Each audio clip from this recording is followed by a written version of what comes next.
Please welcome Travis Everett, who was named North Carolina Real Estate Educator of the Year and has earned the Distinguished Real Estate Educator, or DREI, designation. Welcome, Travis. The floor is yours. Good morning, and thank you, John. I appreciate that. I'm always scared to know what kind of introduction I'm going to get, what somebody might have dug up somewhere from some dark corner of the internet to come up with for an introduction. But you kept it short and sweet. I appreciate that. Sometimes it's like, no, that's too much. Just stop reading now. So I'm glad you were very brief with the introduction. It's so awesome to be with you all today, albeit virtually. I have to admit, I miss people. I've always known I was a people person, but I really know it now. I think we all have learned where we stand on that particular issue, if nothing else, in the last few months. But I am so thankful for the ability to come to you where you are and be with you today from the comfort of your home, your office, on the beach. If you're there, that's awesome. So I am so thankful and excited to be with you all today. And I mean, to have 70 people at 9:30 in the morning for a class that doesn't offer CE, that's incredible. I mean, that's a huge credit. Thank you, Karen and Courtney, for putting it together, because that's such a benefit, I think, to you all as members and to have a staff that's dedicated to that. I would be very remiss if I did not also introduce Leslie Helton this morning, who is, I'm not sure when she might show up on your screen, but as soon as she talks, she'll probably Right pop up. here. Good Good morning, morning. everybody. How are you? I'm doing good. How are you? I am doing well, thank you very much. And a happy belated birthday. Thank you. Thank you. 28 Yesterday was sweet. Leslie's birthday, and Leslie and I have been together now for longer than she would probably like for me to say. And my my introduction for Leslie has not changed in a very long time. When I met this young lady the first time, she had SpaghettiOs in her hair, and I could not make that up if I tried. She walked into a pre-licensing night class of mine more than a decade ago. I'm not going to say how many years, Leslie, but it was a Thank long you. time ago. And she came up to me and introduced herself and said she was already working in a leasing office, and she wanted to do a little bit more, and she wanted to get a license. And she was so supremely like earnest and just excited. And I couldn't do anything but giggle because she literally had SpaghettiOs hanging from her hair because she had a 1 year old at home, and she had rushed home from work and fed the baby dinner and then come to class at night. So from that moment, that was the first introduction that I got to Leslie Helton.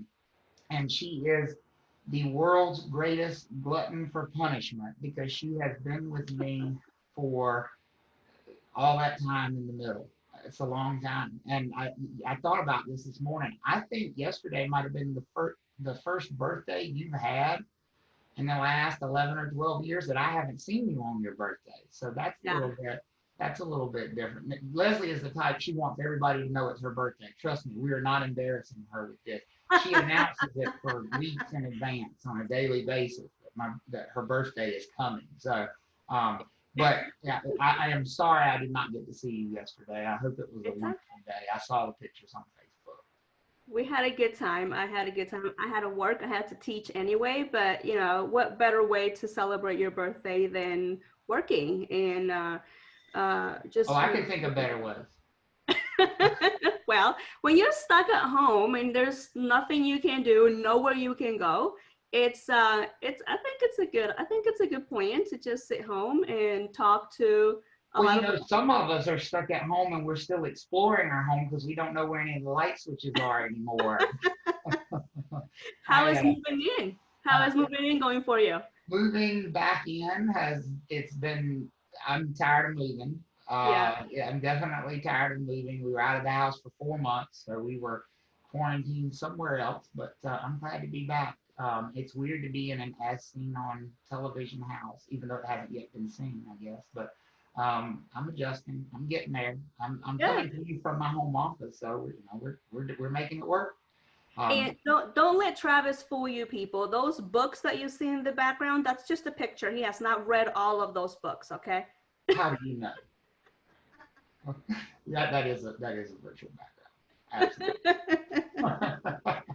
There's probably dogs in the real background. Yeah, probably. Well, Leslie, thank you for being with me today because I think diversity is most naturally a discussion. Yes. I think that this topic, it's not a lecture topic, not at least not in my opinion, because I think we all come from such different perspectives and life experiences and backgrounds and current environments Yep. that when you talk about a topic like diversity, I think talking is probably even the wrong word. We probably need to do more listening than Yes. talking. And that's hard sometimes for us as humans. I think it's even harder for real estate agents. Y'all be honest with me. How many of you are the person that when you're having a conversation with somebody, you're thinking about what you're going to say the whole time they're talking? Like you're nodding along and that sounds good, but you're thinking about what you're going to say because as a realtor, don't we often feel like we're on stage? I know I do when I'm Yep. with clients sometimes. And so I think this topic in particular is all about the discussion. And so I'm so happy to have you to discuss these topics with, but I also want to open the floor. This is a topic that I think everyone can and should participate in, that we want to share all those varied experiences and backgrounds, and because not everyone's truth about this topic will be the same. And what we do in relation to fair housing is a huge, huge part of our job. But it's also not just part of our job, it's a huge core of the experience that our clients have, and it impacts their whole life. And so I welcome all of you to feel like you can participate either through the chat room if you haven't familiarized yourself with that yet. I imagine most of you by now are Zoom experts. You may be zoomed out for all I know. I know some of us are. But also, you know, by unmuting yourself, we like to see your smiling face. We love to hear your questions. That I treat this exactly as I would have in a live classroom setting. I really want people to engage, and I hope that's what we'll do today. So the title of the course is Diverse by Design, or the title of the discussion is Diverse by Design, because I think this has to be a thoughtful process. I think that rather than looking at fair housing as something we do as part of our job, rather than looking at it as something that's sort of a side issue, I think it's something we have to actively take a role in. How do you feel about that, Leslie? I agree. I think it starts with us. You know, we are as realtors, we are such a huge part of a transaction. We are the kind of the engine. We're the ones that are moving everything around, and I think it begins with us and having not just a clear understanding, but a comfort about reality and what world we live in. It's going to make it a better transaction for you, for your clients, for everyone involved in that particular situation. So getting to understand and getting to feel comfortable around that, because I will tell you, as a realtor myself, when this topic comes up, when I'm showing a property to a buyer, or I'm having a listing presentation with a seller, it is uncomfortable. It is very awkward at some point and sometimes, but I also understand, and I have to put myself in their shoes and, you know, what they feel, what they want to know. And I don't want those topics to be oh, well, we can't talk about it. I understand we can't talk about it, but I need them to understand why and how is that important. So I, I don't just ignore those topics, you know. I think it's such a great point that you make. I don't think we can ignore these topics, right? I think I think that we're naive to think that we can possibly make it through the journey that somebody takes in trying to find a home without dealing with these issues. These questions are going to come up. These buyers, they want to feel comfortable. And you brought up the word comfort. What a great word for this discussion. Because the truth is, this discussion can be terribly uncomfortable. Very. This discussion can be terribly uncomfortable for us when we're dealing with our clients. It can be terribly uncomfortable for us as licensees when we look at our own industry, when we have to examine how we approach these issues and are we approaching them in an effective way? Are we really getting the message out there? I know as an instructor, I see things on a daily basis in the MLS and I feel like it's almost a personal failing of mine because I see things and I'm like, don't they hear me when they're in class? And so the comfort level for everybody. And there is a natural discomfort in some ways to tackling issues that can sometimes deal with people who feel like they have not had a stake in the conversation. Well, and you mentioned something a few minutes ago when it comes to your clients and the fact that the conversation is going to come up. I could tell you almost every single one of my transactions, this topic comes up. And here's why, particularly in the residential world, right? I live in the residential real estate market. I represent buyers and sellers in the residential market, which is pretty much where this is the topic for. But buying a house or selling a house is a very personal thing. So we are going to have very personal conversations with our clients. And people get very emotional and very emotionally involved when it comes to buying and selling a property. And these topics are going to come up. So instead of just ignoring them, which I believe is the worst thing we can do as real estate agents, because not only we are contributing to this whole, in my opinion, negative or just don't talk about it, doesn't exist kind of topic, but we also want to make sure that we're all on the same page. My goal in a transaction is to help my client in the best way possible, but also stay in compliance. And you can agree with me that that is tough sometimes because they either ask some really, really awkward questions, or they just have some requests that we as realtors cannot comply with. So it's important for me to tell them why it is that I cannot comply with that request, or why it is that I can't help them find a neighborhood that is, kid friendly. Because as a mom, I definitely understand where they're coming from. Absolutely. And I want to know, as a mom, I want to know, is this neighborhood safe for kids? And that's exactly right. How do we take an intensely personal, emotional, and human process, and how do we serve the needs of those clients who really have those questions, and they come from a good place for most of our clients who want to make the best decisions for themselves and for their families. And how do we mesh that with the legal requirements that we face, with the ethical boundaries that we've sworn to uphold as realtors, and just with doing the right thing. There is something to be said for just wanting to do it right. And in that regard, I want to talk about something here. You've got a slide on your screen now that asks a sort of a what if question. What if I told you that there was a study done of 100 realtors who interacted with almost 6,000 properties?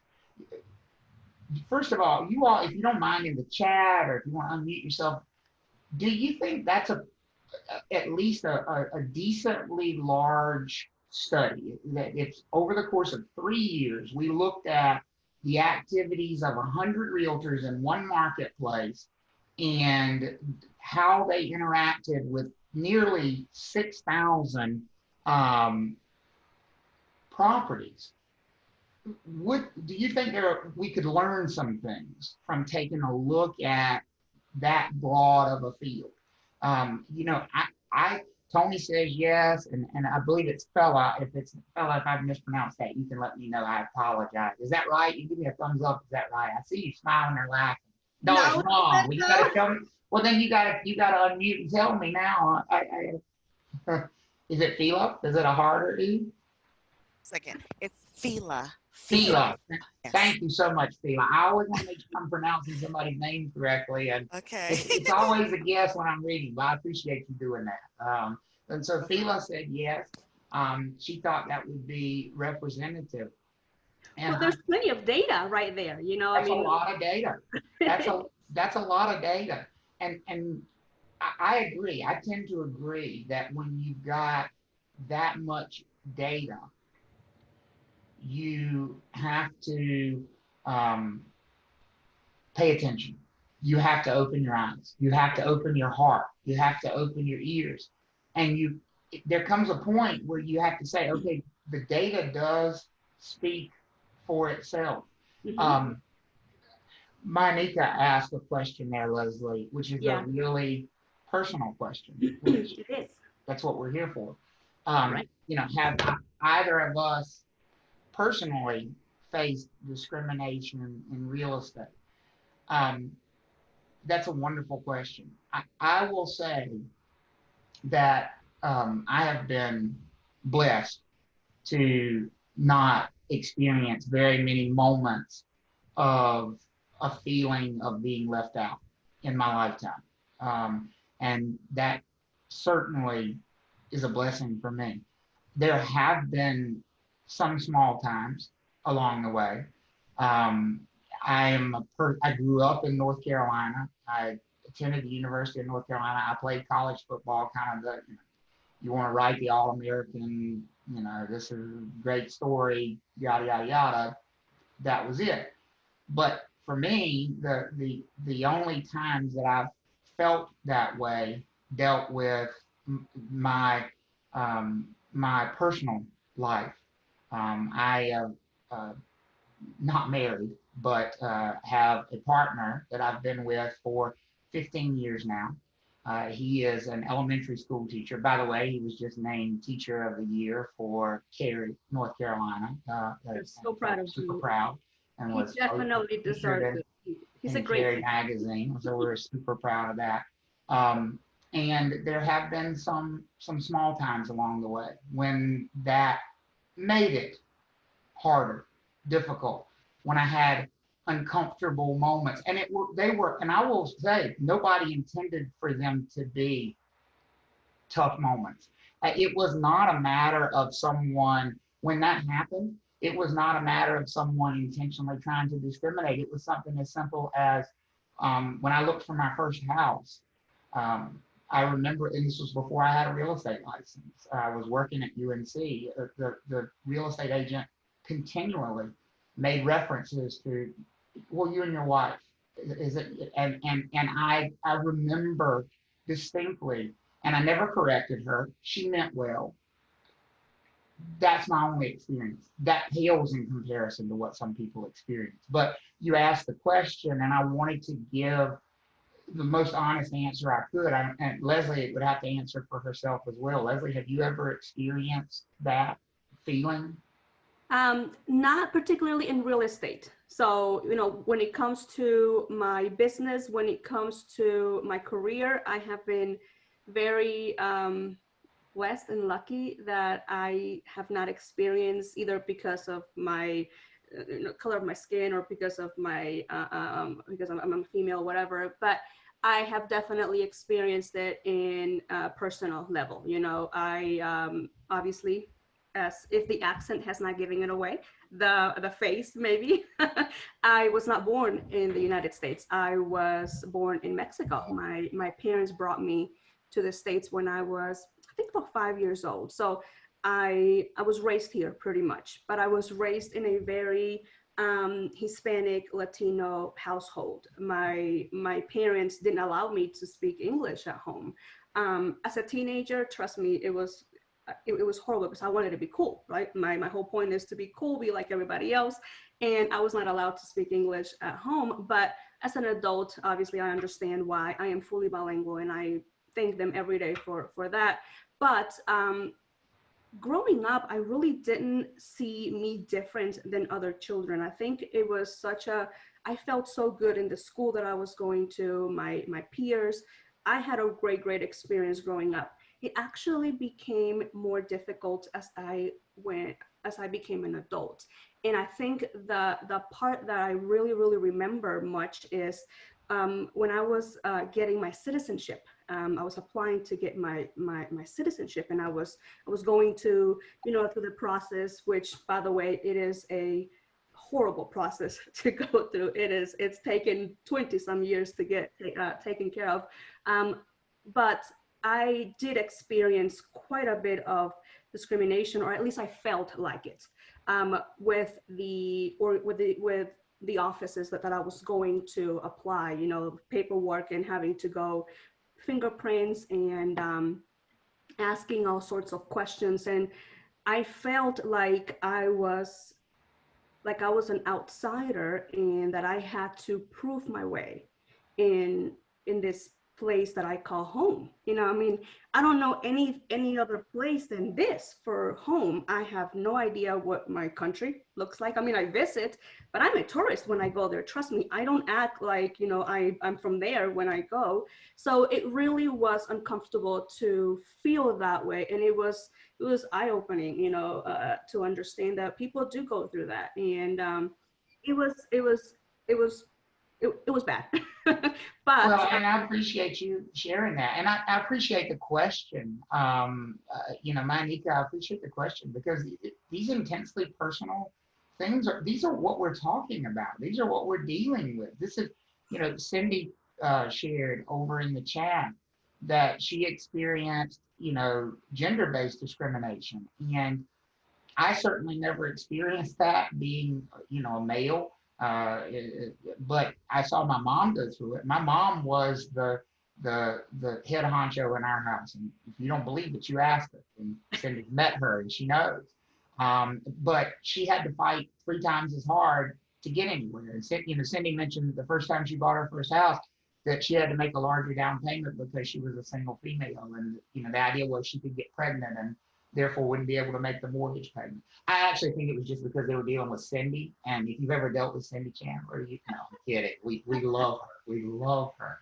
But it is something that touches so many lives. And the listening part is, and so I think we have to start from a place of empathy and understanding that discriminatory actions don't come all in the same package. They're not always ill-intentioned. Sometimes they just have that effect. So of those 6,000 listings, or nearly 6,000 listings, what if I told you that statistically, this is just data, that Asian buyers in that study were presented with nearly 20% fewer choices than their comparative white buying group. They basically, in the study, what they did is they did paired buyers, and they tried to take people with the same age group, same background, same family status, same income status, with roughly the same criteria for properties, and then they test shop the market. And what they found through this 3 years was that Asian buyers experienced almost 20% fewer options to purchase. So this was not realtors who were actively saying or doing things that were making people uncomfortable, but this had a huge impact on the homes they ultimately purchased because they were seeing fewer of them. There were fewer possibilities being shared with them. I think that's something we have to address as a major source of discrimination when our clients rely so heavily on us for their choices. I mean, how would you feel? I'll just throw this out there as a thought for everybody in the class. How would you feel if you went to a really nice restaurant and you had a fantastic meal and it was great, And then on the way out the door, you realize that there was a special that they only had on the menu that night, and you were never told about the special. Even if you had a fantastic meal, even if your experience had been great, even if you were completely satisfied up to that point, would there not be this nagging moment of, well, why didn't they tell me about that? I would have at least liked to have the option to order that. And that's such a small thing compared to a home. What if you were to find out after the fact that you bought your home and you didn't see 1 out of 5 possibilities because someone somewhere decided you shouldn't see those possibilities for whatever those reasons were? How about Hispanic buyers in that same survey, that same study over the course of 3 years? They saw 40%, 39 I'm rounding, but 40%, 4 out of 10, fewer choices. Would that change somebody's search, Leslie? Absolutely. I mean, would it Yeah. change their, I mean, ultimately, if you give them fewer choices, aren't we substituting our judgment for our clients? Well, and that's the thing, you are choosing for them at that point. That's how I Right. feel. It's not my house. It's not my Exactly. life. It's not my choice to make. And that's why when I love that you brought up the idea of comfort early on, because this is an uncomfortable conversation. It's Yes. uncomfortable to think that we as licensed professionals, who I have every belief take that pledge to honor the Realtor Code of Ethics seriously, and would tell ourselves all the time that we're doing it the right way and we're not interjecting bias into the way we offer services to people. But sometimes numbers don't lie. And I think we have to pay attention to this as a potential reality and ask ourselves, could this be creeping into our own personal business? Could this be creeping into how we deal with our buyers on a day-to-day basis? Well, and I truly believe, Travis, because based from what I've seen on social media, what I've seen on ads, and I mean, we teach real estate agents every day about career. That's what we do for a living. And I truly believe that these things happen because they are not realizing it's happening, meaning it's subconscious that we are making that decision to only show them this property or make that assumption. And it's really happening subconsciously, because I truly believe that we as real estate agents have we want to help people. So I don't see that as being we're just evil and mean and we're just trying to purposely hurt Limit someone. choices. No, I agree. I I really agree. think it is, but I also think that's the reason why we need to have that conversation, so that we can understand that we could be guilty of that without even realizing it or wanting to do it. It's a long, hard look in the mirror, which the older I get, I realize is tougher and tougher. Y'all see it. Y'all see this camera's at like an elevated angle. I have one. This is bad. So don't put your camera down. Why do they laptop cameras need like an extension pole that come out the top so you can get like the down angle? All about the angles. No, this is woof. I mean, I can't do that. I'm trying to figure out a way to teach like with the camera on the ceiling and me laying on the floor, so gravity just pulls everything backwards. But it's something we have to examine. We have to look in the mirror, I think, and we have to really do some self-examination. Look at this stat. Same study. So sad.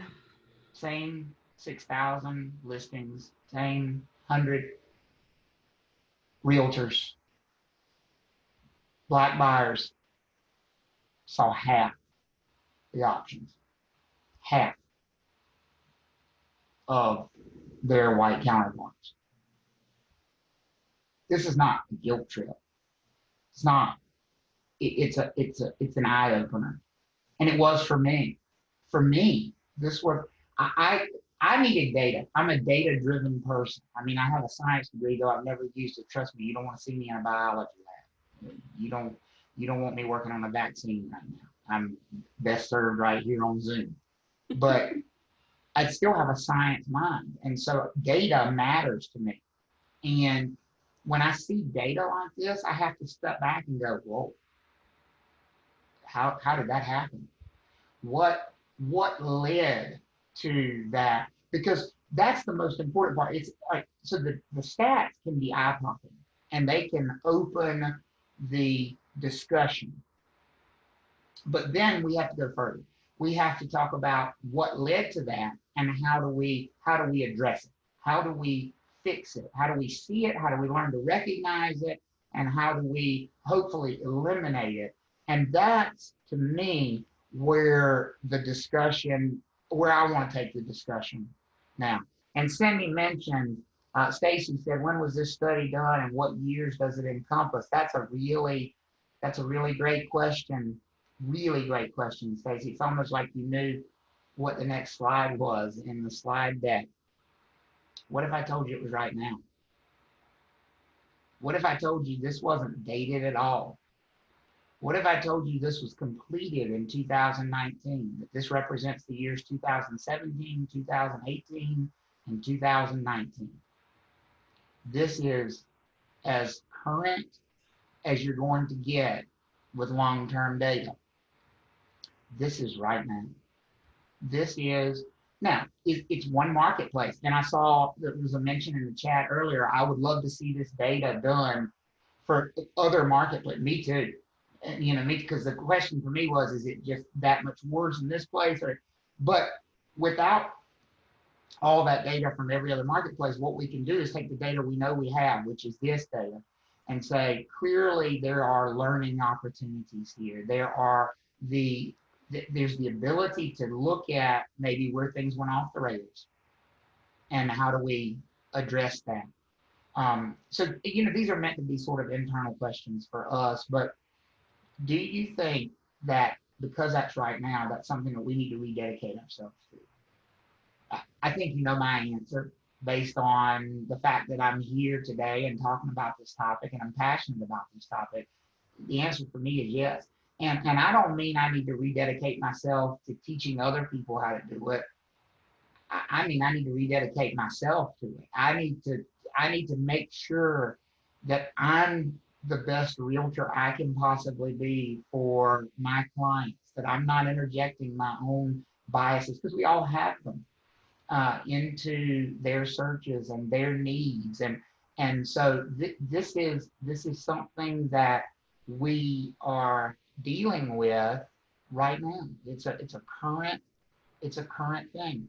I want to share with you real quickly, if you all will indulge me, I want to share with you just a short video clip that shows some of the hidden camera footage that was taken during some of this test shopping, because I want you to see and just get a feel for some of the things that we're talking about here.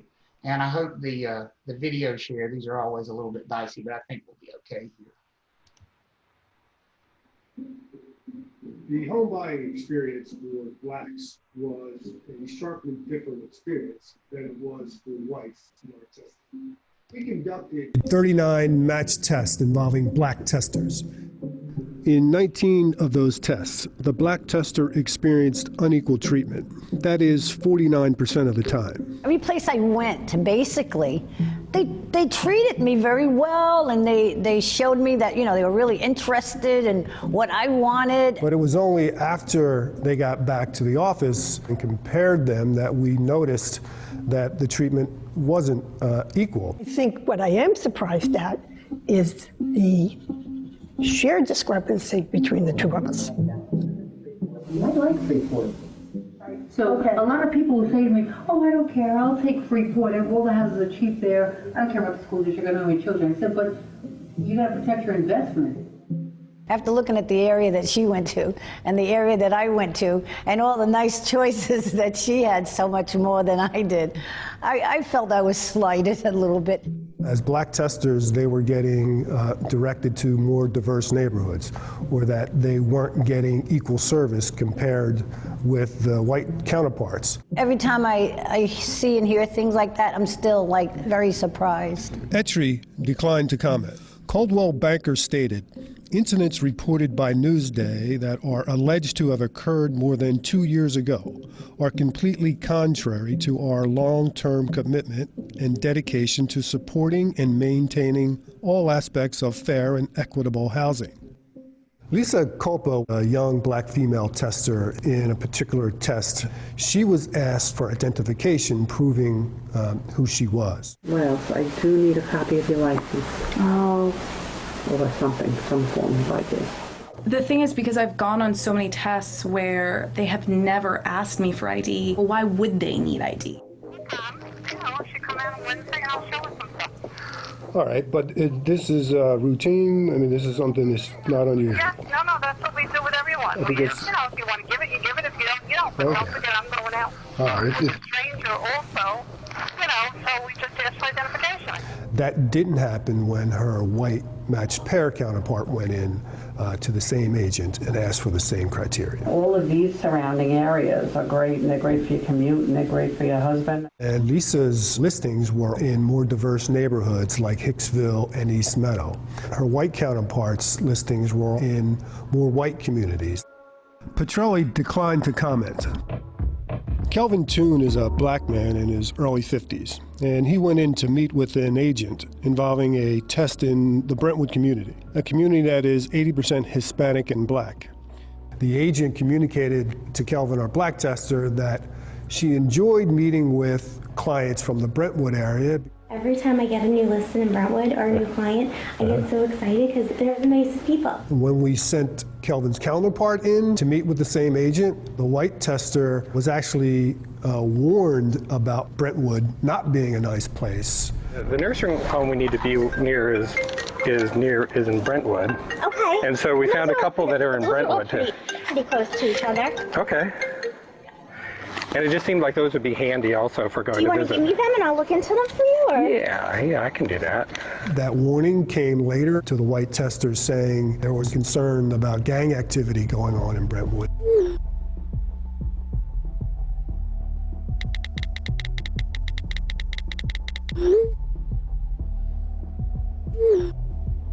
This agent wanted the white tester to know about, but that information wasn't provided to Kelvin, the black tester. The listings centered black tester Kelvin in Brentwood with 27 house listings, while the white tester got 0 listings in Brentwood. I mean, she's telling him these are some of the nicest clients I've ever worked with, et cetera, et cetera. He's steering me away from that. And not only in the listing she sent me, but also in telling me that about the gang violence.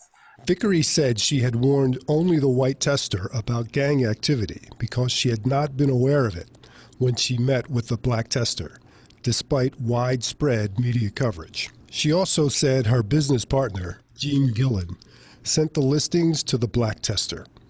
Gillen said the listings were unquestionably prepared based on Vickery's criteria, and that Vickery may have sent the listings using Gillen's email. She said she didn't know the race of the black tester until she met him later on a house tour.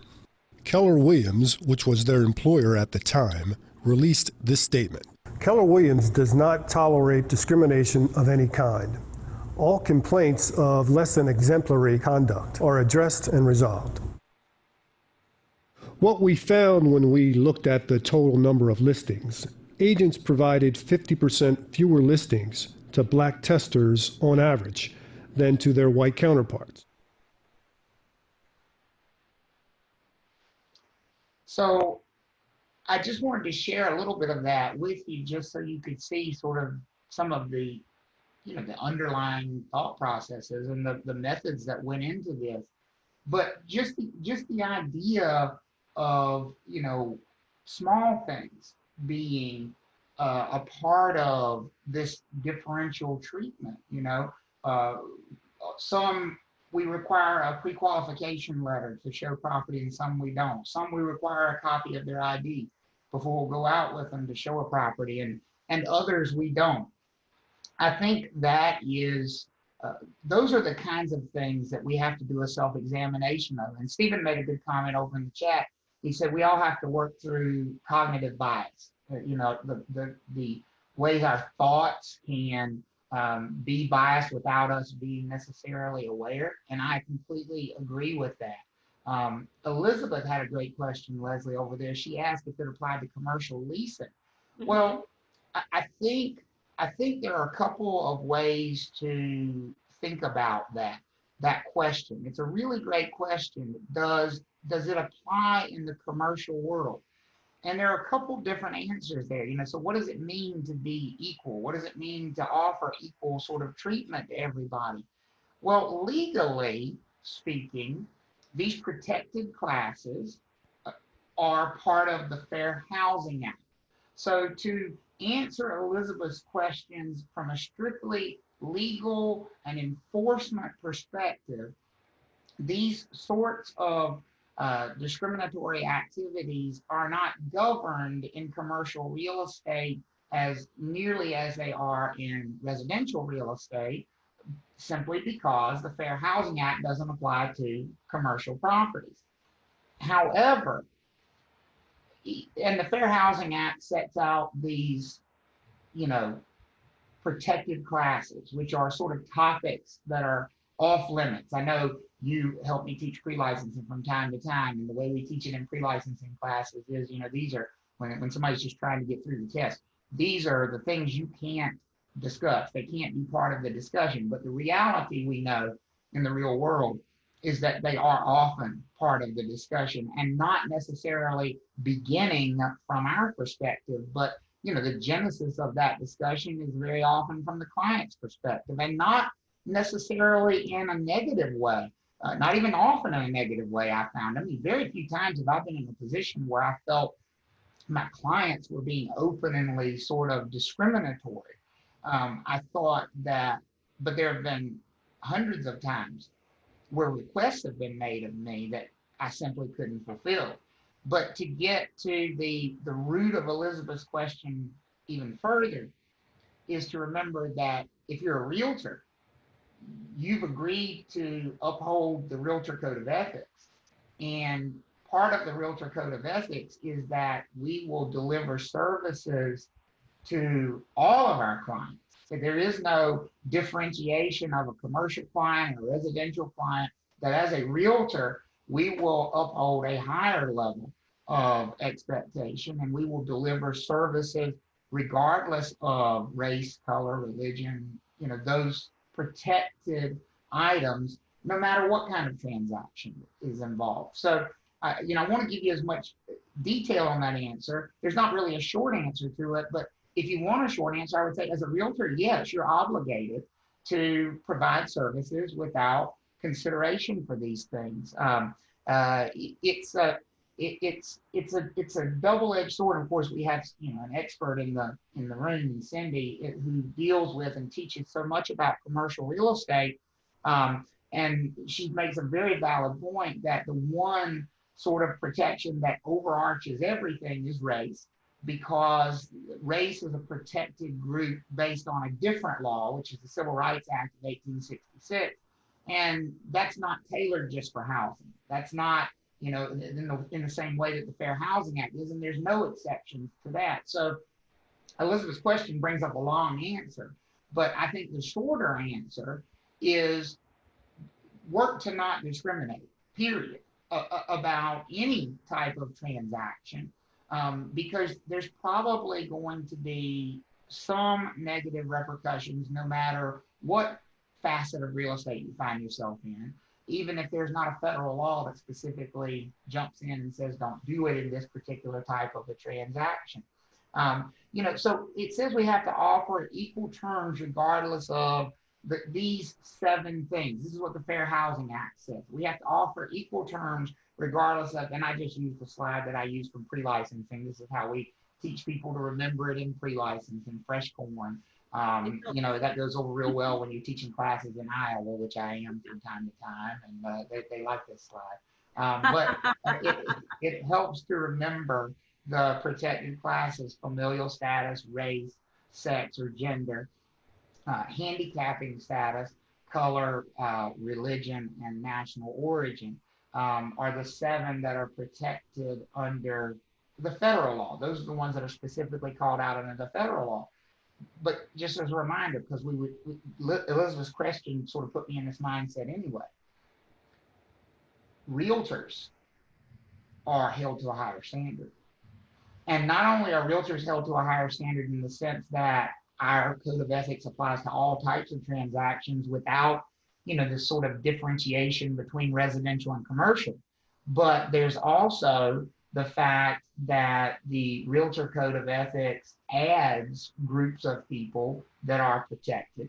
The Realtor Code of Ethics says, in addition to not discriminating on the basis of race, color, religion, national origin, sex, familial status, and handicapping status, which are the 7 that are nationally recognized, that realtors will not discriminate on the basis of sexual orientation or gender discrimination. So as a realtor, we've kind of put ourselves higher and on a higher plane with regard to our requirements there. So it's a really good question of, does this apply to commercial real estate and where are the boundaries? As a realtor, as far as I can tell, there are no boundaries. So your membership in the National Association of Realtors ensures that you will adhere to those things. Now, the one protected class I think that gives people trouble, the most trouble, is something called familial status. Yes. Familial status, I think this one is the one that gives people the most trouble. It's not the source of most complaints, but I think it gives licensees some of the most trouble, specifically because the name is not very descriptive of what the actual protected class. We are simple people. We need simple things. If you tell me I can't discriminate on the basis of race, okay, I got it. You tell me I can't discriminate on the basis of sex, gender, oh, I got it, understand that, heard. You tell me I can't discriminate on the basis of familial status, and I have no earthly idea to what you're referring. And I don't know what your experience has been out there in the real world, Leslie, but mine has been, so many people have this confused for things like marital status, or are they single, or are they dating somebody? What is the makeup of their household? And it is none of those things. That is not what this law targets when we say familial status is a protected class. What's actually protected here are children. And they're protected in the sense that we shouldn't, as real estate licensees, as professionals, certainly as realtors, we shouldn't be generating searches or assisting buyers or sellers on the basis of children. What's good for their children? What's bad for their children? Now, here's why I say that's the one that's going to give you trouble. Number one, because a lot of people don't understand the definition. Mm-hmm. Number two, let's just get real, folks. Your buyers are going to make their decisions largely based on what they believe is good for their children, if they have children. I mean, heck, my children are all the 4-legged furry variety, and I make decisions. When we were out looking at houses, the first thing I say is, oh, well, this yard doesn't work for the dogs. I can't imagine how overbearing and overzealous I would be if I had humans running around here. And so I think we have to step back and be honest and say, this is one where our clients are not only going to interject a protected class into the search, they're going to almost demand that we answer these questions. Well, and this is what I was referencing earlier when I told you it's so difficult to do our job properly and also follow the rules, right? Because you have your client who you owe these duties to, represent them in the best interest, finding the property they want, make them happy, asking you. I mean, I've asked this, I have people ask me this question, I need to find a property that works for the kids. I need to be in the school area where the kids are gonna go. I mean, number one question I get asked is this: are there other children in this neighborhood? Because my kids want to play outside and they want to make friends. I truly believe that the intentions are not discriminatory at that point. They truly want to know, is this a good place for my needs? And as a broker, I can't answer that question. As a mom, I definitely understand the question and I want them to have answers to their questions, because that is, it's like conflicting duties, if you know what I mean, right? I mean, I have one thing telling me, I have my duties to my client, telling me what to do the right thing for them. And then you have code of ethics and federal law telling me you can't do that. So it is very, very confusing. It is very frustrating as a realtor to follow these things. And what I said earlier, we just cannot ignore them. Because if my client tells me I need to find a neighborhood that is safe for my children, I can't just ignore that, because I do have a duty to make sure they are in a place where they feel comfortable. So I think, Travis, it's important to figure out a happy medium, if you know what I mean. How can we assist our clients and comply with the law? No question. And Cornita made a great comment over in the chat just now. She said, some buyers search for communities specifically because they don't have children, the absence of children. Yes. And we know that's true. As a matter of fact, we know that there are even communities that exist specifically for that purpose that are exempt from this aspect of the Federal Fair Housing Act. Those 55 and up active adult communities, right? Those are exempt from this protection. And that's the one community where you can address the topic of, are there children here? How many children are here? Because it's not exempt from the entirety of the Fair Housing Act. Just that one protected class is exempt. Some of my favorite clients I ever had, they were awesome people. They bought in a 55 and up community. First of all, do you know how awesome these people were? He was 82 and she was 78 on the day they closed. And they got a 30-year fixed rate mortgage. And I'll never forget at the closing table, when the closing attorney gives that amortization schedule, it's like 5 pages, it's got date of every payment on it. And you have to sign the last page. They flipped through that thing and he looked at the date of that last payment and he got the biggest smile on his face. And his wife looked at him and she said, "What are you smiling about?"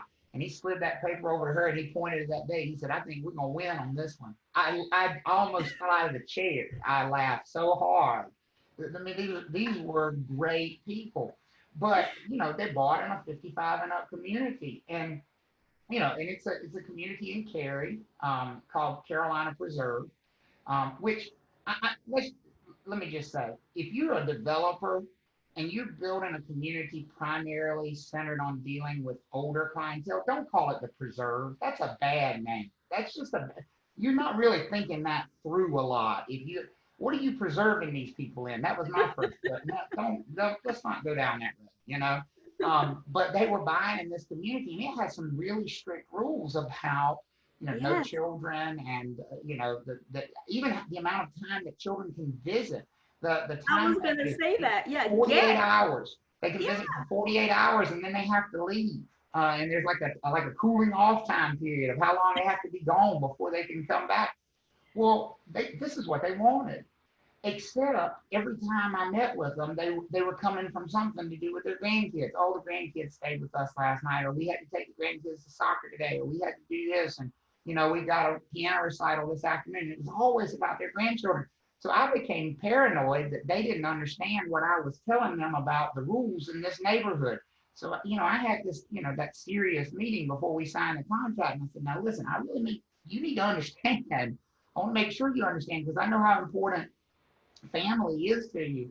And you do understand that these covenants, you've read them, right? And you read the part about, having children and, that sort of thing. I said, I'm just concerned because a lot of what you do seems to be centered around that part of your life. And this little sweet lady looked at me dead in the face and she said, "Honey, why do you think we want to be in here in the first place?" She said, "My daughter thinks we are a free babysitting service and we need some rules to get rid of these folks." But we don't know what our clients' motivations are. We have no idea. And to that point, it's okay for our clients to have is it okay for our clients to want to buy in a neighborhood because they feel it's a great neighborhood for their children? Is that, because is that okay? What do y'all think? You can nod, give me a thumbs up or whatever. Is it okay for a client, for a buyer, to decide they want to buy in a particular neighborhood because it feels right for them and their family? Absolutely. Absolutely. Where the rubber meets the road is, it's not okay for us to interject our decision making into that process on their behalf. It's not okay for us to entertain questions like, well, is it a good neighborhood for kids? And here's what works for me. And I'll share this with you all, and we can talk about whether it works for you individually or not. But it finally clicked for me, because I always struggled with familial status and how am I going to answer? I dreaded that question. You know, what about is this a good neighborhood for kids? What about the schools? Schools, gosh, does that question come up? And is it a whopper when it does? Absolutely. Yeah. And I always dreaded those questions. And here's what I learned, Leslie. We as realtors can often safely navigate that field and find that balance point that you talked about by providing just the facts. Thank you. And letting our clients make their own decisions. See, I'm not going to answer the question of, is this a good neighborhood for kids? And not because federal law tells me not to, but because what I finally figured out is, for me to answer that question, that means I have to decide what a good neighborhood is for their kids. Exactly. And when I make that decision, that is the cart driving the horse. That's not the way this is supposed to work. We have got things backwards. And so if they ask that question, because they will definitely ask that question. What I say to them is, well, can you give me an idea of what you're looking for specifically? And we can find a property that will match that. Do you have something in mind? Well, we want to be in such and such school district. I can work with that. I can help you with that.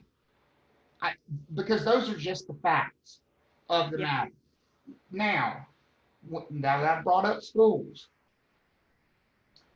we have to be careful with schools, because there have been times when schools have been used as a proxy for or a substitute for discriminatory activities. And where agents would intentionally show or not show in certain school districts based on the ethnicity, the nationality, the whatever it was of their clients, where they thought certain buyers would be more comfortable in this school district versus that school district. Let me be clear about this. Again, it's all about the client. If they have a clear preference and they have expressed to you a preference for a specific school district, I don't see anything morally, ethically, or legally wrong with providing them properties that are in that specific school district. That to me, and then I'm certainly open to the discussion, is vastly different than me saying, well, I think you should stick with this school district. I think based on your situation, properties in this school district are going to fit better. And I do realize that in some ways, I'm giving you all a challenge, because a lot of times our clients don't. It would be nice if they all knew what school district they wanted to be in. It would be wonderful. And a lot of times our clients do rely on us for that. But just like every other piece of advice we give, there's a line. And we just have to know where the line is. And we have to stop crossing the line of substituting our judgment for theirs. It's not my house, Leslie. I think it always, to me, it always comes down to the facts.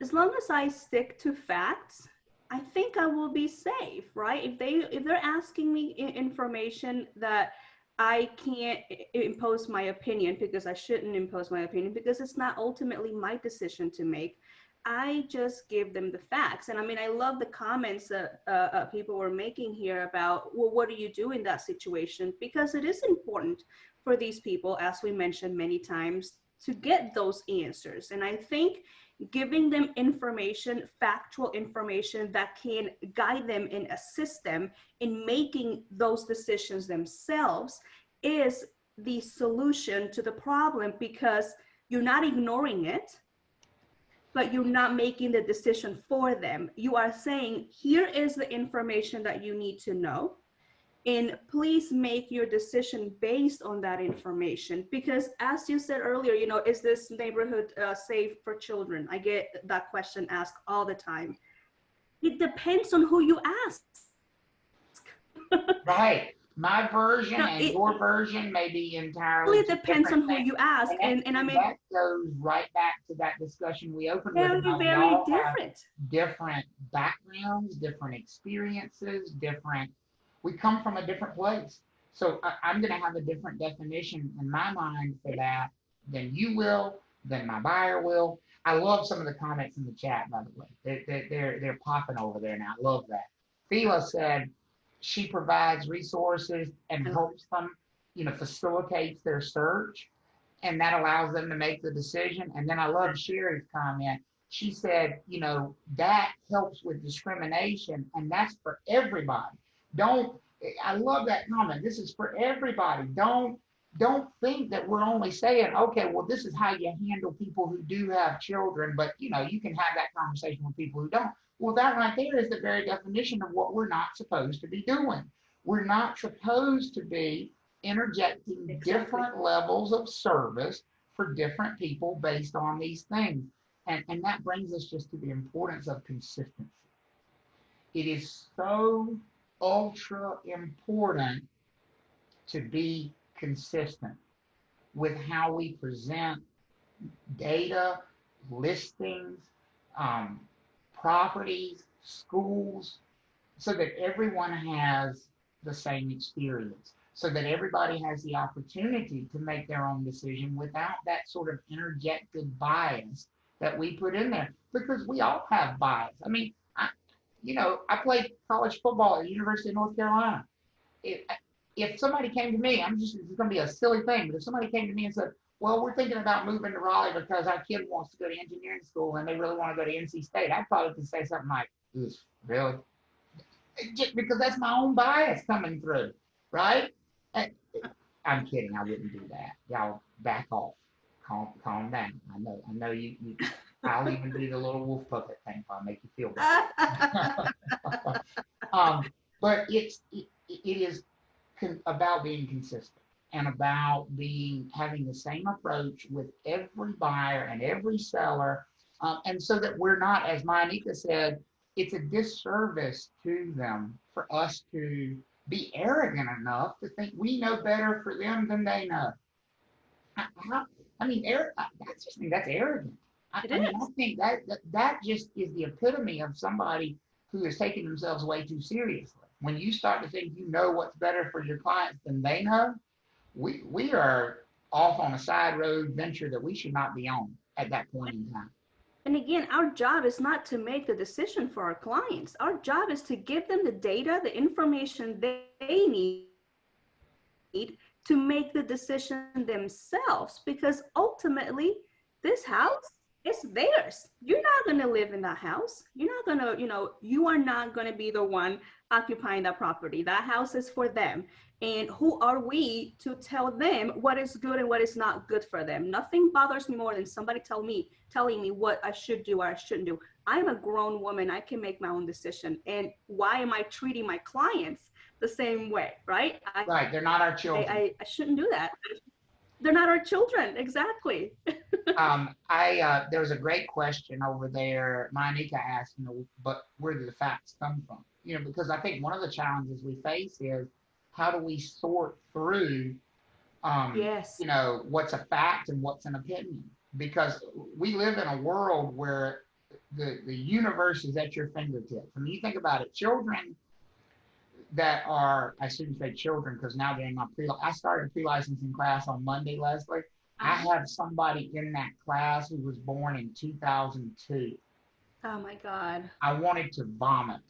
Like, seriously, because we were talking about when people were born, and he said 2002. And I said, I never thought I'd say this, but I have clothes older than you in the closet over there. This is not right.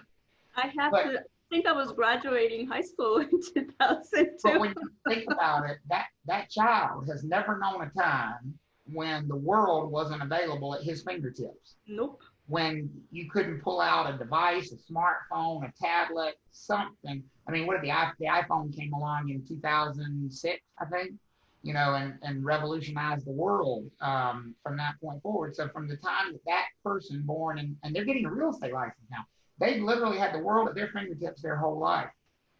That's a wonderful thing in so many ways. But we have also reached a point where that information overload is a real issue. Your clients are inundated with different options of, well, let me go to goodschools.com, or let me go to greatschools.net, or let me go to, IHateMyKidsSchool.com, or what.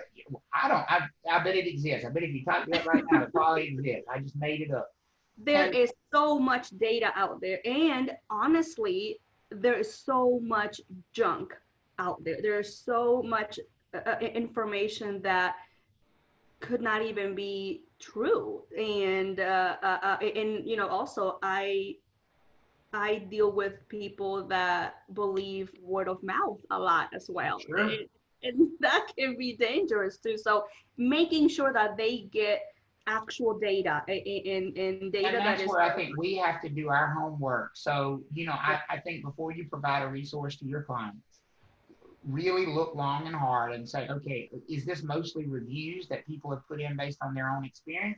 Or is this based on some objective criteria? Like the state puts out a report card, for example, on schools. Now we can have a discussion about whether or not you think that's accurate or whether or not you think it has any relevance. That's a different topic. But at least it's the same metric applied across the board.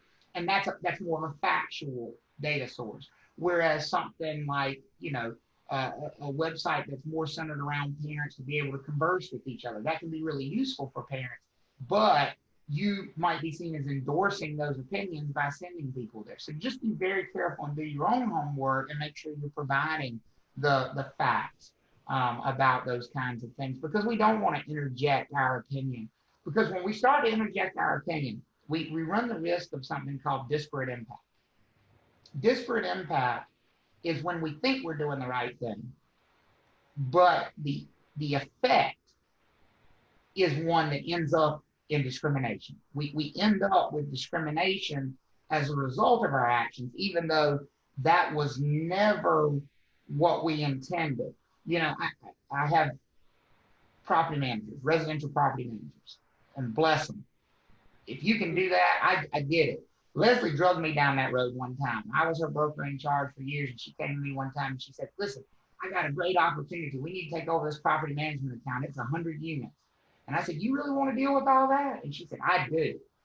And 2 years later, she walked in my office and she said, I'm giving it up to somebody else. I don't want a referral fee. I can't deal with these people anymore. So the people that deal with that full time, you have my utmost respect. Hats off. Yeah, no, thank you. They have to be super careful with policies to make sure that they are applying them equally, so that they don't end up having a discriminatory impact, or even word choices. Like Cindy brought up in the chat, I think it was Cindy, like buzzwords that people use, like, is this a free lunch school? How many students at this school are on free lunches? Is this a Title I school? Those are buzzwords that people have used to substitute for things that they know they're not supposed to say. Yep. And so as realtors, we have to be aware that that exists and be careful about that being substituted, because we may think we're doing the right thing and have the wrong impact. And so it's this constant sort of reevaluation of what we're doing and what our approach is, what results we end up with. And I think that's where we just step back. We step back and look at the mirror and we say, okay, what impact am I having? And that's what I said earlier, in the conversation, that I truly believe that a lot of brokers fall guilty of that. It's the unintentional discrimination because truly they have good intentions. As I mentioned, I look on social media. I mean, I apparently I'm considered a millennial, so I'm on social media every day, all day, and I am friends with tons of students of mine who are real estate agents, and some are very successful, and they use social media to advertise, which I think it's a great idea because everybody is on social media. So it's a great source to get leads and get business. But I see some of the posts they make, some of the ads even that they purchase to put in the face palm is like daily. And, you know, I take a screenshot and I immediately send it to them. And I said, what are you thinking? And their response is, you know, once I tell them what's going on, their response is, oh my God, Leslie, that's not what I meant to do. I'm so sorry. I'll take it down right now. And that's exactly what I mean. They're trying to help. They are trying to you know, do something positive, but they're not understanding that it's not really a good thing to do. So it is. Don't get me wrong. There are people that are intentionally discriminating. I get it every day. But truly, for most of us, when it comes to real estate and real estate transactions, I truly think it's unintentional. I truly think it's just, again, that subconscious, you know, I'm trying I agree. And it's not about the intent. It's about the effect. It's right? the effect. What impact are we having? Mm-hmm. And because we can have a positive impact or we can have a negative one. And Well, we have to because try to work continually to make sure our impact is what that our intent matches our effect. Exactly. That we're not intending to do things the right way, but having a negative outcome in the situation. Yeah, so because we are held to that standard, right? We are held to that higher standard. So we should be expected to be. So I always love to take the last little section of any discussion and bring it to something very practical, because I think you need a takeaway from a discussion. We talked about a lot of big ideas, but you need a takeaway. I'm assuming most of you work in residential real estate. And if you work in residential real estate in the markets where there are lots of competition, multiple offers, these personal letters have become a way of existence with buyers purchasing property. And Leslie, what I mean by the personal letter, for those who might not be familiar, though I imagine most are, I'm talking about the tug on the heartstrings, I think some of these things come complete with like a string section. There's like an orchestra that plays in the background as you read these letters, because they are so, yeah, exactly. You know, the violins just cue them up when these letters get open. So here's a question I want to ask the group.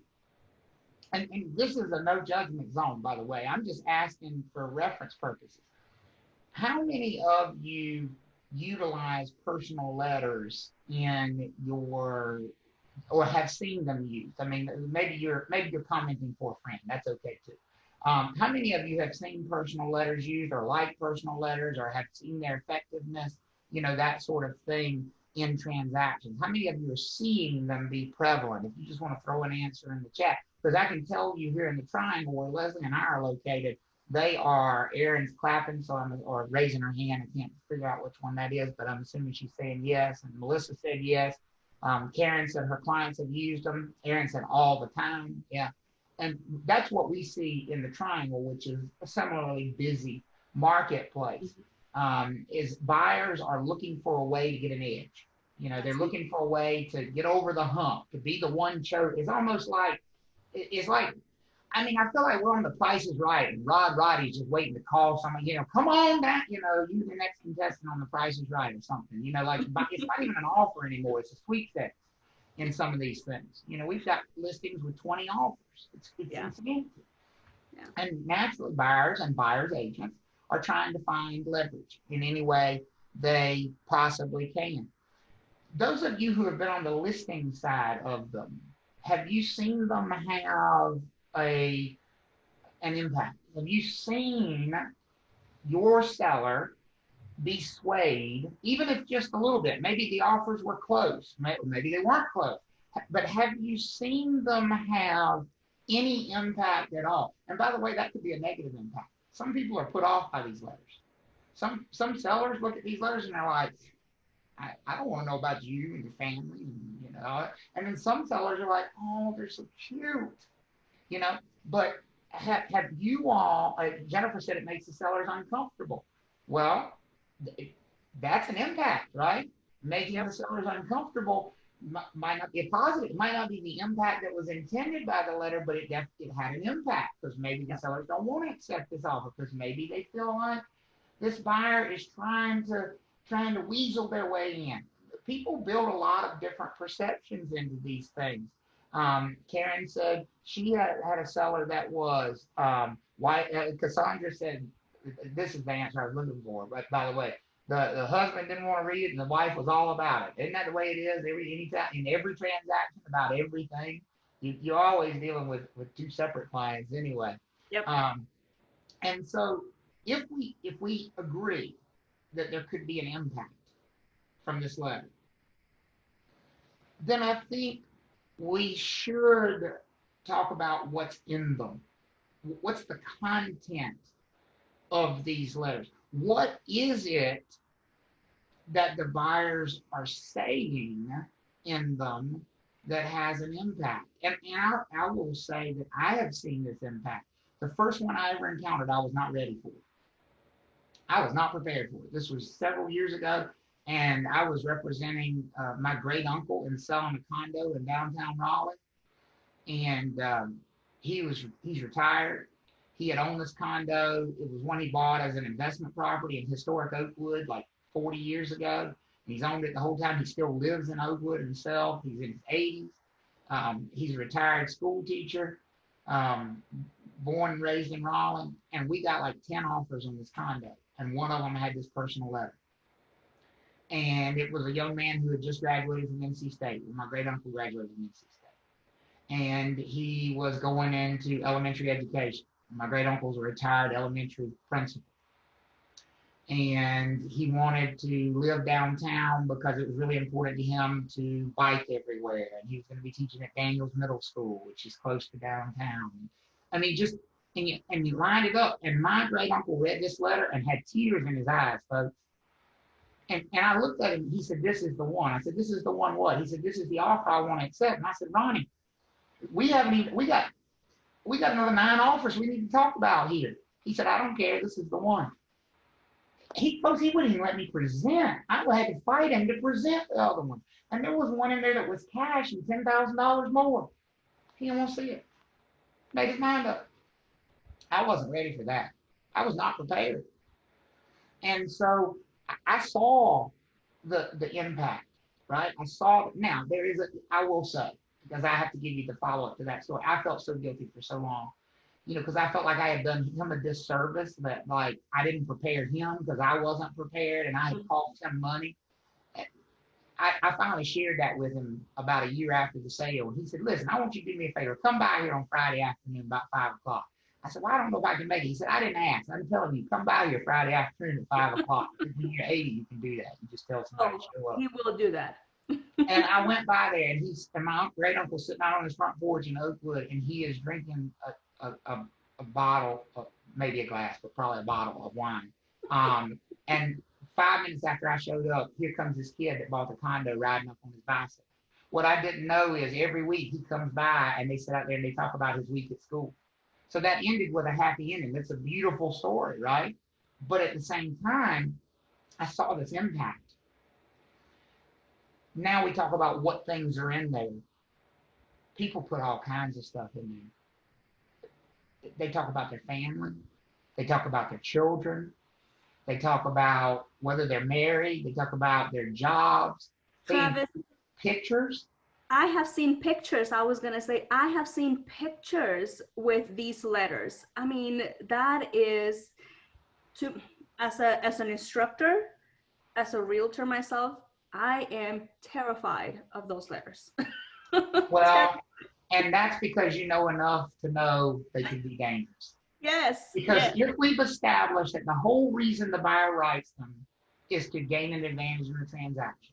Exactly. And they are sometimes successful in gaining an advantage in the transaction. Yes. then we need to know if the content is allowable if we're dealing with it.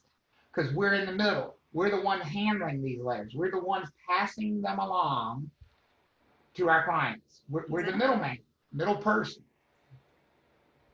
We are passing them on. We are in charge of that. And so we could be held responsible for the content of them. Here's what I would say. I think this question becomes obvious. And by the way, HUD's already answered this question. Could an agent who forwards a personal letter that includes protected classes be guilty of a fair housing violation? What do you think HUD's answer to that question is? Absolutely yes.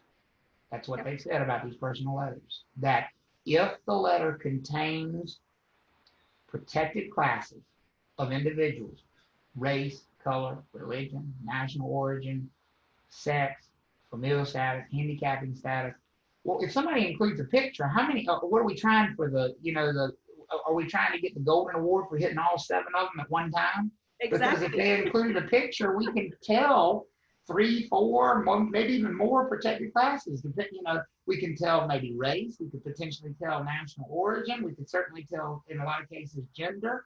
We could potentially tell maybe even religious belief or affiliation based on, jewelry or things in the background.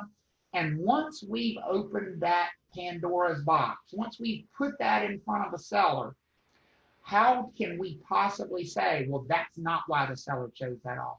They didn't choose that offer because they liked the race of that couple. We don't know that, because what we did was expose them to it. And so I think as a practice, we have to be really careful with this. Now, to be fair, I think, and I'm going to skip over some examples because we've all seen them. To be fair, we need to ask this question as well. Can they be done without including protected classes? I think so. I do think in some ways their effect might be more muted. And so therefore that might discourage the practice of them. I'm not going to sit here and tell you that you should or should not do personal letters. What I do want to convey to you is that you should be aware of the potential for a fair housing violation when utilizing them as part of the transaction. I love the question over there. Cindy asked, what if the letter's sealed? Mm-hmm. And agents are telling buyers to send it directly to the seller. See, I think the key there is, if you're telling the buyer to send it directly to the seller, that's sort of the same thing as advising them to break fair housing rules, right? And so again, you're taking on this whole level of responsibility. And I just think it's an educational opportunity for both your buyer and your seller. And here's a point I want to make, because a lot of people don't think about it from this perspective. There is out there this mindset that if we receive them, they have to be presented to the seller. I think that mindset leads people to potentially make bad decisions when it comes to these personal letters as listing agents. Number one, I want to be clear about something. If as a listing agent you receive a letter that includes protected classes, fair housing violation, you are not obligated to submit that to the seller. As a matter of fact, you're obligated to inform the buyer or the buyer's agent that you're not going to submit to the seller because it contains that information. And if they want to rewrite it without the offending information, that's up to them. But your obligation is that, because I think this perception is, oh, it's part of the offer. Right. It's part of the offer. Yeah. But I'm going to go one step further than that, Leslie. I give my sellers, and I learned this lesson the hard way with that personal experience, I give my sellers the choice. And not when the offer comes in. I had this discussion as soon as we list the property. I had this discussion yesterday with a seller that we're going to be putting on the market next week. We signed the listing agreement yesterday, and I had this discussion. I said, now, I fully expect to get multiple offers on your property, and at least some of those buyers might include personal letters, which can have an impact on your choice. Yeah. Do you want to see those? Do you want to see letters that might impact your choice, or would you rather make your decision strictly based on the strength of the offer itself? Facts itself. Yeah, I think, Travis, that having that conversation with your sellers early, as you mentioned, during the listing process, where there is no bias involved, we're just simply talking about what if. I think it's important to discuss it then. By the time you get an offer with a letter, it's too late. Because if you ask me, hey, there's a letter here that is, asking you something, come on, curiosity, I am going to want to read the letter. But if we take all of that out of the picture as early as we can, they will never know. They will never have to worry about it. That's exactly right. And this is the thought I want to leave you with, to tie a bow around this hour and a half, which has flown by the way. You all have been great. You participated, and I love it, and I love the questions, and I'm going to hang around if you have other questions. I just want to make sure I stay within the time limits and be respectful for those who have other things going on. I want to leave you with this thought. Ultimately, diversity is a choice. We, as realtors, control the ability to shape how our clients experience the most important place in the world, and that's their home. Yep. And I showed this one time, and somebody came up and said, "Where did you find that quote? I want to use that." And I said, I found it from me, because I wrote that when I put the presentation together. And you feel free to use it if you like it. If you don't, then don't credit me with it. But that's how I feel about this. We have a choice as realtors, as fellow citizens, to help people and provide them with the highest level of service, no matter who they are, no matter where they come from. And that is such a tremendous opportunity, but it's also a tremendous responsibility.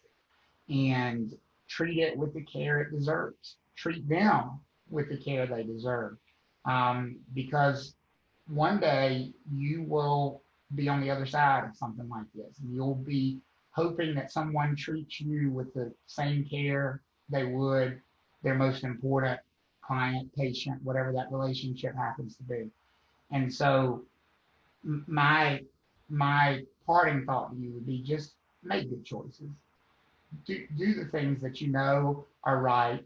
Continually challenge yourself to look in the mirror and find what is the responsible way forward.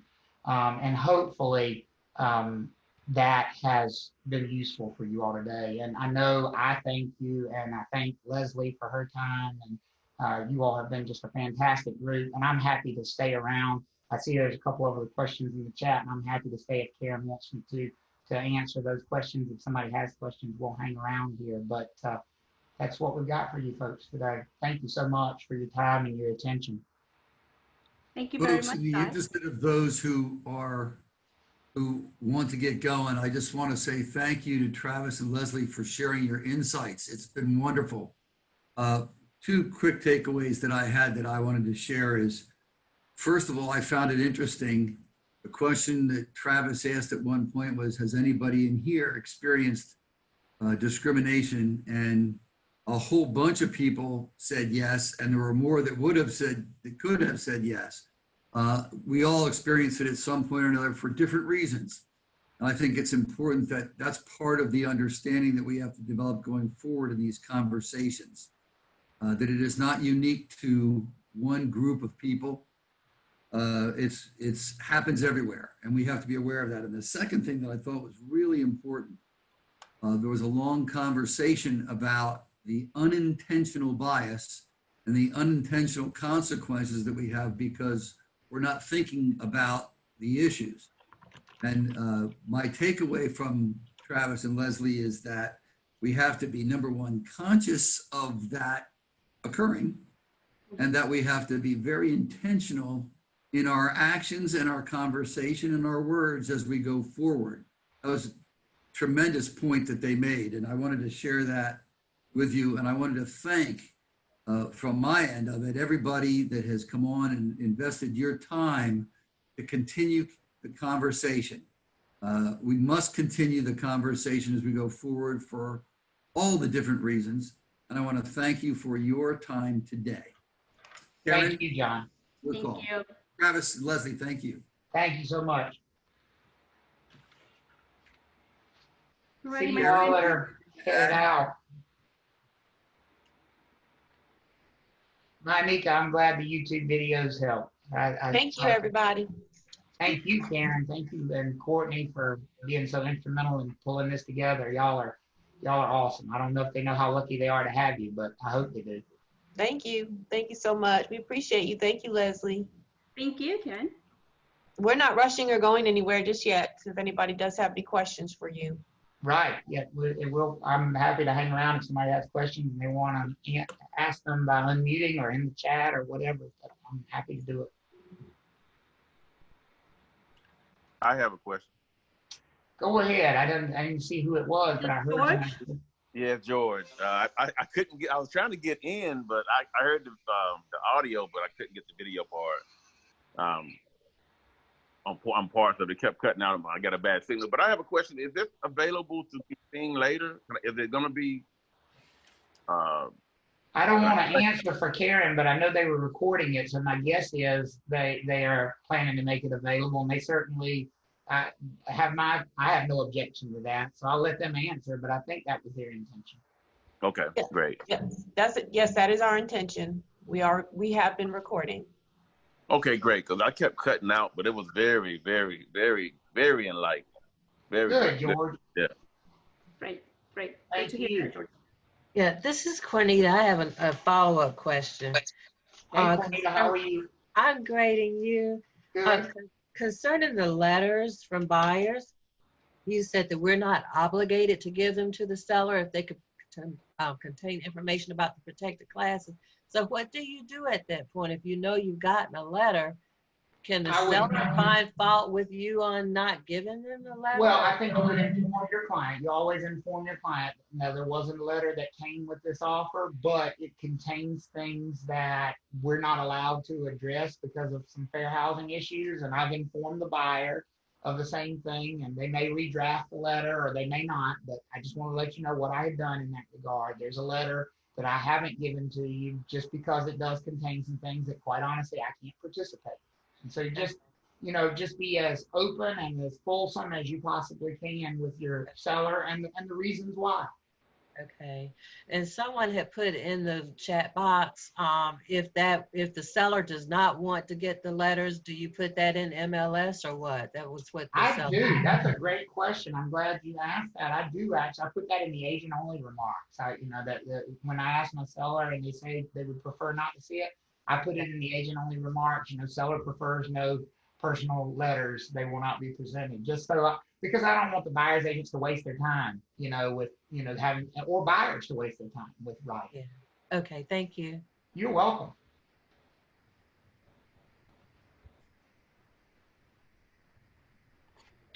I'm gonna head out unless you guys need me anymore. No, thank you, Leslie.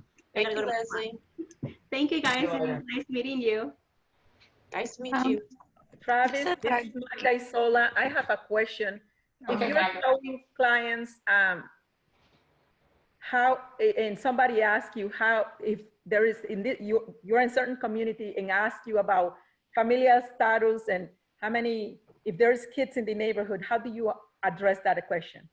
So I address that head on. If I have the question of, are there kids in the neighborhood or how many kids are there in the neighborhood, I say to them bluntly. And I even use, believe it or not, because I understand it's a very natural question. I don't want them to feel like I'm jumping down their throat for asking the question. I'll say, believe it or not, that's not a question I can answer. There's actually a federal law that prevents me from talking about, whether or not there are children in the neighborhood or in a particular household. So if that's something that's important to you, then I can't help you with that. I can't answer that question for you. And when I've given that response, people usually go, really? You can't answer that question? I say, yeah, really, I can't answer that question. And most of them will say, well, I don't know. I see a bunch of toys in the yard, so I'm assuming the kid's over there. They can draw whatever conclusions they want to. And so I think the best way is just the most straightforward path. Would I be wrong? What I tell people sometimes is the best way sometimes to learn a community is to visit it after hours and on weekends. And they're No, welcome I to think you're visit. absolutely right. And I think and what I would say is give that advice consistently, even before they ask the question, which is to say, you know, all I can show you are the homes that match your criteria in the search engine. And I can take you and show you the interiors of these properties, and I can show you the land, and I can show you the outdoor spaces.